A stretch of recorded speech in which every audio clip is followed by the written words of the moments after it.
This channel does not promote any violent, harmful, or illegal activities. All content provided by this channel is meant for an educational purpose only. নমস্কার, টিভি9 বাংলায় আপনাদের আরো একবার স্বাগত জানাই। আমি শুভজিৎ রয়েছি আপনাদের সঙ্গে। সকাল 8টা মানেই আপনারা জানেন যে 8 খবর, 8 রিপোর্টার এবং এক্সক্লুসিভ এখনো পর্যন্ত আজ সকাল থেকে গতকাল এখনো পর্যন্ত যা যা আপডেট রয়েছে খবরের, সেই আপডেট আপনাদের সামনে আজ তুলে ধরব। UEM Jaipur is a perfect target for prospective students aspiring for good jobs, good education with future-ready skills.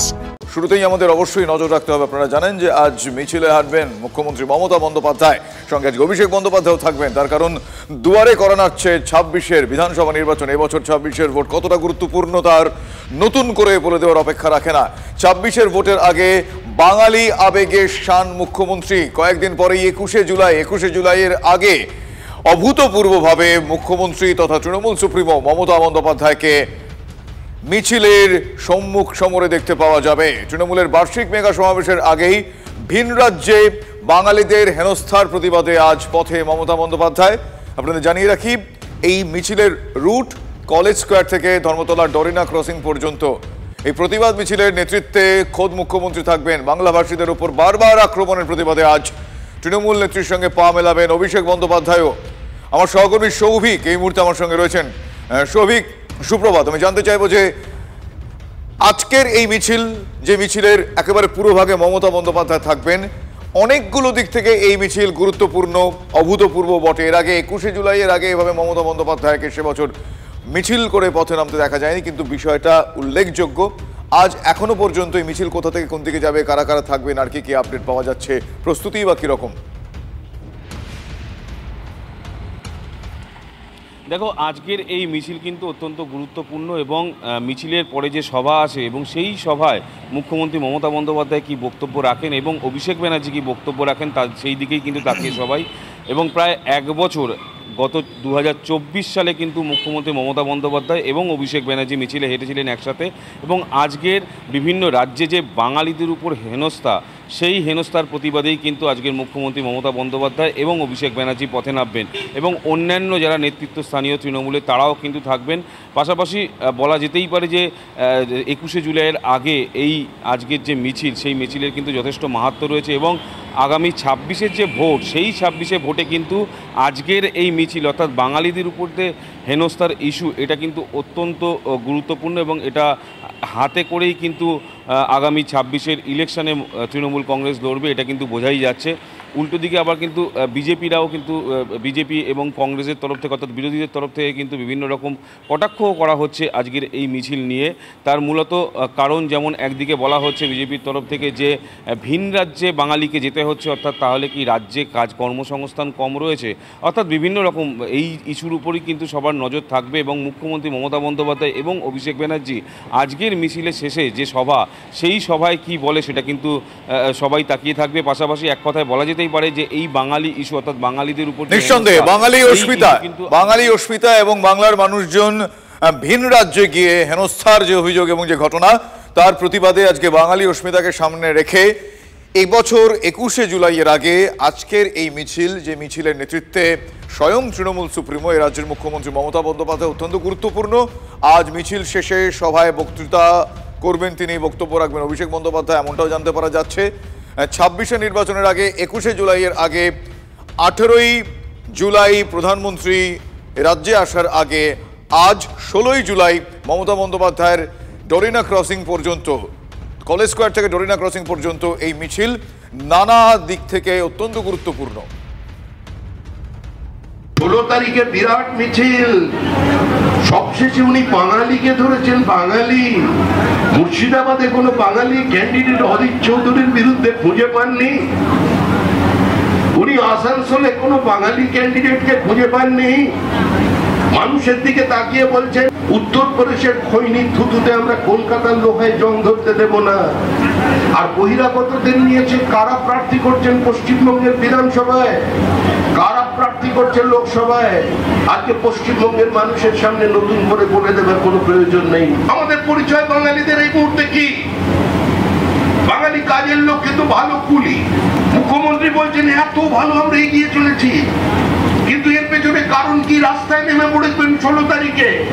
Bangla এবং বাঙালি যারা বাইরে কাজ করছে তাদের কফিনের উপরে শেষ পেরেকটা ফোটার জন্য আজকে মুখ্যমন্ত্রী তৈরি হচ্ছে। মুখ্যমন্ত্রীর এখন মনে পড়েছে যে মিছিল করতে হবে, এতদিন মনে পড়েনি কেন? যখন ভিন রাজ্যে বাংলাদেশি বলে তাদেরকে হয়রানি করা হচ্ছে, তখন এনডিএ সরকার, মমতা ব্যানার্জি সেই সরকারের মন্ত্রী, কিচ্ছু করেননি, তো চুপ করে থেকেছেন। বরং বাংলাভাষী মানুষ বিপন্ন হয়েছে, রাজ্য সরকারের ভূমিকা রাজ্য সরকার ঠিকমতো পালন করতে পারেনি। বিজেপির গোয়েবেলসীয় প্রচার যে বাংলা মানে বাংলাদেশি, বাংলা ভাষা মানে বাংলাদেশি, এটা ভুল ধারণা। আরে পশ্চিমবঙ্গের আমরা বাঙালি, ভারতীয়, সারা ভারতবর্ষে কত বাঙালি আছেন, তারা ভারতীয়। এটা কি সম্ভব নাকি যে বাংলা মানেই বাংলাদেশি? এটা বিজেপি বাঙালিদের বিরুদ্ধে পরিকল্পিত অপপ্রচার কুৎসা করছে, যার বিরুদ্ধে মমতা বন্দ্যোপাধ্যায় রাস্তায় নামছে। অন্যদিকে বিজেপি আরএসএস এর বিরুদ্ধে বাঙালি পরিযায়ী শ্রমিকদের হেনস্থার অভিযোগ তুলে আবার পথে নেমেছেন বামেরা। যাদবপুরে সিপিএম এর প্রতিবাদ মিছিল সংগঠিত হয়। অবৈধ বাংলাদেশিদের চিহ্নিত করার নামে ভিন রাজ্যে কাজ করতে যাওয়া পশ্চিমবঙ্গের বহু মানুষকে হেনস্থার শিকার হতে হচ্ছে, এমনটা সিপিএম এর তরফ থেকে অভিযোগ করে এই মিছিলে তারা সামিল হয়েছিলেন গতকাল। মুখ্যমন্ত্রী এর আগে নামেননি, আজ নামছেন। ওনার আরো আগে নামা উচিত ছিল। 2003-এ যখন নাগরিকত্ব সংশোধনী আইন হয়, উনি কিন্তু তার অংশীদার ছিলেন, উনি তখন নামেননি। এখন সামনে ভোট, হয়তো সেই কারণে নামছেন। তবে আমরা সবাই চোর মিছিলে ওনাকে যতটা ভালো মানায়, এ মিছিলে ততটা ওনাকে মানায় বলে আমার মনে হয় না। তৃণমূলের 21শে জুলাইয়ের আগে এই ভোটের দামামা বাজাতে বাংলায় প্রধানমন্ত্রী নরেন্দ্র মোদী, আপনাদের কিছুক্ষণ আগে বলছিলাম 18ই জুলাই দুর্গাপুরে নরেন্দ্র মোদীর মেগা জনসভা রয়েছে। বাংলায় বিধানসভা ভোটের আগে বড় বার্তা নরেন্দ্র মোদী দিতে পারেন। হ্যাঁ, বিহার থেকে সোজা দুর্গাপুর, সেখানে নেহেরু স্টেডিয়ামে নরেন্দ্র মোদী পৌঁছবেন এবং একগুচ্ছ সরকারি প্রকল্পের উদ্বোধন করবেন প্রধানমন্ত্রী। উন্নয়ন অস্ত্রের শান দিয়ে তৃণমূলকে কোন পথে নিশানা করবেন নরেন্দ্র মোদী, সেদিকে অবশ্যই নজর রয়েছে। ফের রাজ্যে আসছেন নরেন্দ্র মোদী।